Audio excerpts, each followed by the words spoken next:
ایک طالب علم نے استاد کو مشتعل کرنے کے لیے जानबूझकर ब्लैक बोर्ड पर थूक दिया। उस्ताद गुस्सा करने की बजाय खामोशी से तालिब इल्म के पास गया और कहा, अगर आप दोबारा इस जगह पर थूक सकते हैं तो मैं आपको इनाम दूंगा। तालिब इल्म ने खुद को एडजस्ट किया, एक गहरा सांस लिया और दोबारा थूक दिया, तकरीबन उसी जगह पर। इसे यकीन था कि उस्ताद गुस्से से पागल हो जाएगा, मगर खिलाफ तवक्को उस्ताद पुरसकून रहा।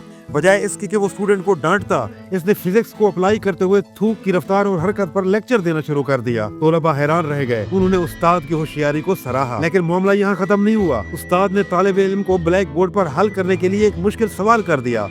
पूरी क्लास की तवज्जो स्टूडेंट पर थी कि क्या ये जवाब दे पाएगा या नहीं। तालिब इल्म पुरइत्माद तरीके से बोर्ड की तरफ बढ़ा, जैसे कोई हीरो आ रहा हो। इसने सवाल हल कर दिया। उस्ताद ने मुस्कुराकर कहा, तुमने सोचा था कि तुम्हारी ये हरकत से मुझे शर्मिंदगी होगी, लेकिन अब तुम्हें समझ आ गया है कि इल्म कैसे काम करता है। तालिब इल्म उस्ताद की दानिशमंदी का कायल हो गया। इसने पूरी क्लास के साथ तालियां बजाकर उस्ताद को खराज तहसीन पेश किया।